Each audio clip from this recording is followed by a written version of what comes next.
It produces the आर्ट्रिओलर and वेनस dilation and blocks the aldosterone secretion.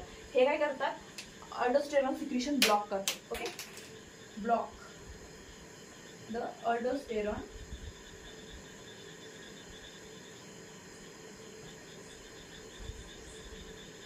secretion. Okay, it blocks the aldosterone secretion. Okay, then नंतर काय beta androgenic blockers. आता beta androgenic blocker काय, most काय, first beta blocker कोणता आहे आपला, propanol. त्याच्यानंतर काय, मेटाप्रोपेनॉल अँड ॲटेनॉल. ओके, द ॲटेनॉल हा काय आहे, मिल्ड हायपरटेन्सिव्ह एजंट आहे. आता जो फर्स्ट वन आहे प्रोपेनॉल, तर फर्स्ट जो आहे ना, तर तो काय 30 to 40% मध्ये पर्सेंट पेशंट्स मध्ये कोणता वापरतात, प्रोपेनॉलच यूज करतात. Okay, then beta androgenic blockers काय, metapropenol and atenolol. It is which is cardioselective. Okay, it is a cardioselective are the most widely used as a beta blockers. In the treatment of what? It is the treatment of the hypertension. आपण काय बघतोय, हायपरटेन्शनच बघतोय. Same त्यामुळे हे त्यामध्ये use केले जातात. आणि जे मेटाप्रोपेनॉल आहे हा is atenolol is impeding the stimulation of the beta androgenic receptors. Okay, त्यानंतर काय, बीटा एंड्रोजेनिक ब्लॉकर्स आहेत. ओके, कोणते, पॅराझोसिन, टेराझोसिन, डोक्साझोसिन अँड फिनोल्डलामाइड. तर यांचं काय, पॅराझोसिन जो आहे हा वाला, हा काय, it is a pro type of alpha 1 androgenic. Okay, it is the alpha 1 androgenic blocking agent, prazosin. Then terazosin आणि डोक्साझोसिन, टेरा अँड डोक्सा हे जे दोन आहेत, हे काय, these are the long acting. Okay, these are the long acting conference of the prazosin. Prazosin पेक्षा terazosin आणि डोक्साझोसिन हे जे आहेत, हे काय आहेत, लॉंग ऍक्टिंग आहेत. Okay, and the blockers reduce the arterial pressure by dilating the both resistance and capacitance of the vessels.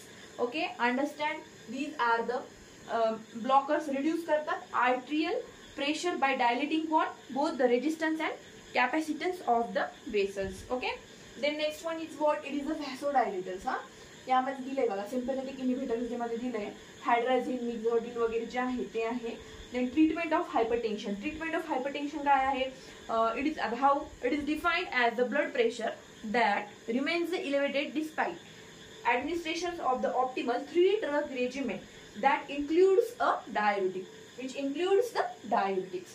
The most common causes resistance is the hypertension is what, poor compliance. Okay, treatment काय, treatment याच्यामध्ये दिलेली आहे बघा, की ACE inhibitors जे आहेत, anti hypertensive to be avoided during the pregnancy. आता anti hypertensive जे आहेत ना, ते आपण ड्युरिंग द प्रेग्नन्सी काय करतो, अवॉइड करतो.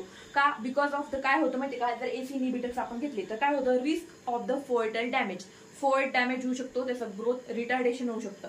याच्या जागी आपण कोणतं अँटी हायपरटेन्सिव्ह घेतो मग, which is the safer during the pregnancy, it is the hydralazine and मिथाडोपाइन.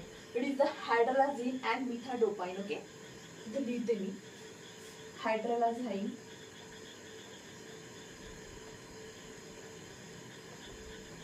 and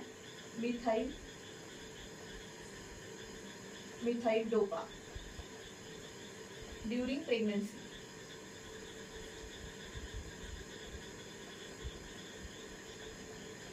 okay, ACE inhibitors आपण टेक करणार आहेत का, नाही. त्या जागी आपण बोलतो hydralazine and methyl dopa medicine आपण यूज करणार. आता जे हे आहेत ना, डायबिटीज ड्युरिंग इन्क्रीजेस. आता हे काय होतं, ड्युरिंग प्रेग्नन्सी मध्ये आपण डायबिटीज देऊ शकतो का, नाही. बिकॉज काय, it is increases the risk of the miscarriage. त्यामुळे काय, मिसकॅरेज होण्याची शक्यता जास्त असते, प्लासेंटल इन्फ्रॅक्ट होतं, फोएटल वेस्ट जाण्याची शक्यता असते. त्याच्याऐवजी आपण कोणते डिस्कंटिन्यूड मतलब ते आपण यूज करत नाही diabetics. Okay, then complications and hypertension.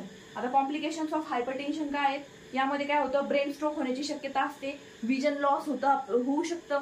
Okay, because हायपरटेन्शनमुळे काय होतं बघा, आपण म्हणतो की जास्त टेन्शन घेते त्यामुळे याची नजर कमी झाली, तर हे होऊ शकतं बरं हायपरटेन्शनमुळे. म्हणजे हे कॉम्प्लिकेशन्स आहेत हायपरटेन्शनचे. हार्ट अटॅक येऊ शकतो, बऱ्याच जणांना अटॅक येऊन बरेच जण जातात बघा. What is the reason behind that, it is the hypertension. Because काय होतं की high blood pressure making the it work harder than necessary and over time that causes the heart muscle to the thicken and restrict the blood flow. हे काय करतं, blood फ्लोला restrict करून टाकतं. Okay, नंतर काय, ब्लड व्हेसल्स डॅमेज. आपण त्याला काय म्हणतो, ॲथेरोस्क्लेरोसिस म्हणतो बघा. त्यामध्ये काय होतं, ब्लड व्हेसल्स आपल्या डॅमेज होऊन जातात. इट इज काय होतं, इट इज आर्टरी जे आहे नॅरोइंग प्रोसेस आहे that can result in the heart attack and stroke येण्याची शक्यता जास्त असते. ओके. आणि ब्रेन स्ट्रोक कशामुळे येतं, रिड्यूस द ब्लड सप्लाय, ब्रेनला ब्लड सप्लाय होण्याचं काय होतं प्रमाण हे एकदम कमी होऊन जातं.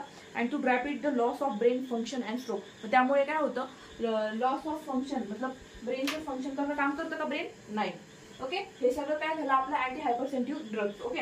आणि आता याच्यावर आपलं हे बघणार आपण इंटेक जे ड्रग म्हणजे प्रिपरेशन जे आहे ह्या ड्रगचं प्रिपरेशन. तर कसं आता बघा, तर कॅप्टोप्रिल जे आहे, कॅप्टोप्रिल हे काय एसी इनिबिटर आहे. तर इनिशियली आपण किती घेतो, 25 mg. Okay. Initially how we take, it is 25 mg. Okay. इथं मी लिहिते साईडला प्रिपरेशन त्याचं बरं का. त्यानंतर काय म्हणजे आता 25 mg आपण इनिशियली घेतो आणि by increases up to the 50 mg. Okay. And TDS is needed to be taken 1 hour before or 2 hour before. म्हणजे सगळ्यात इम्पॉर्टंट काय आहे, कॅप्टोप्रिल आपण कसं घेणार, एक तर 1 hour बिफोर मील, जेवणाच्या अगोदर 1 तास किंवा जेवणाच्या नंतर 2 तासांनी. आणि इनिशियली किती 25 mg आणि जास्तीत जास्त किती 50 mg पर्यंत. Okay. The next one what, it is enalapril. Enalapril किती घेतो आपण 2.5 mg. त्यानंतर लिझोप्रिल. आता एवढं काही लक्षात ठेवायची गरज नाहीये, फक्त हे वाला लक्षात ठेवा, before 1 hour of the meal and after 2 hour of the meal. झालं, हे एवढं एक इम्पॉर्टंट आहे, बाकी काही नाहीये. झालं. This is all about the anti hypertensive drugs. Okay. So बघून घ्या.